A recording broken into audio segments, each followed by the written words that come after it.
lead men onto the rocks, the sirens, frame them for murder, Gone Girl, or suck out their breath in a poem, La Belle Dame sans Merci.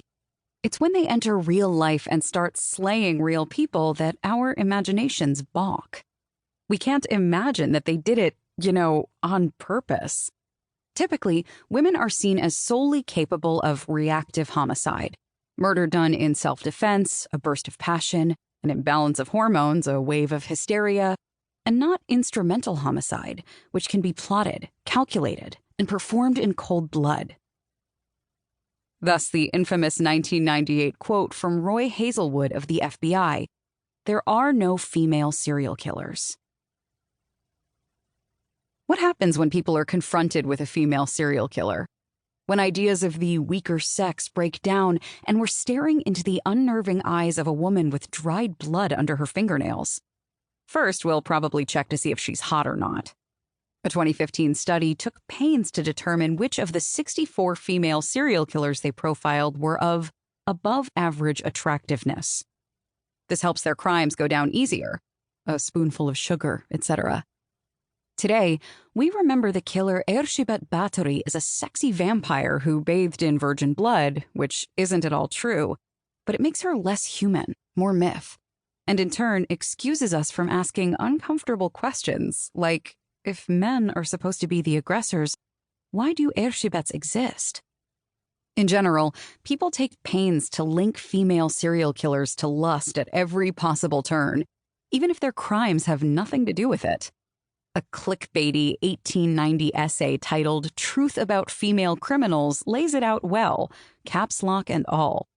Native or foreign, young or old, handsome or hideous, she plants herself confidently upon the vantage ground of sex. If the woman in question isn't hot, burn her at the stake and give her a silly nickname while you're at it, like Giggling Grandma, Hell's Belle, or Arsenic Annie. In 2015, an elderly Russian woman was caught on camera carrying a pot alleged to contain the head of her best friend, and the media promptly christened her Granny Bull Lecter. These are not names calculated to keep us up at night. They're punchlines to the great overarching joke that is female aggression. There goes Arsenic Annie. She's never fully dressed without a restraining order. Like nicknames, archetypes can be useful organizational tools, but they too often end up suppressing more nuanced ideas of evil and darkness in femininity. For example, the image of woman as nurturer is lovely, conjuring up shades of Mother Earth herself. But Mother Earth is also a merciless destroyer whose wrath obliterates guilty and innocent alike. That side of her, however, is rarely invoked when talking about women. Or what about the archetype of the mannish, violent female? That one really confuses the critics. Due to the myth of female passivity, a woman who doesn't internalize her anger is often seen not just as masculine, but as, almost literally, a man. It's seemingly the only way to understand her. When 17th century Paris was suffering from a spate of female poisoners, one journalist mused, "One must not suppose them like others, and they are sooner compared to the most evil men."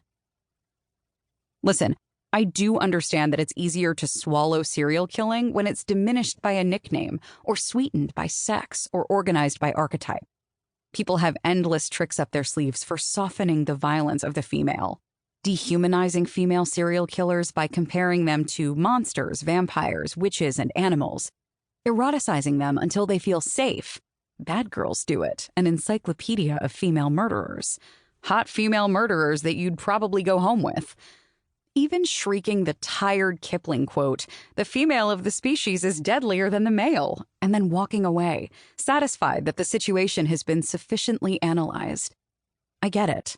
Murder is scary. Who wants to claim it? Who wants to understand it? But at the end of the day, I believe there's something to be gained from acknowledging female aggression, even when it's sick and twisted.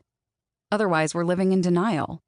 And just for the record, this denial is exactly why so many charming grandmothers managed to kill for decades without being suspected of a thing.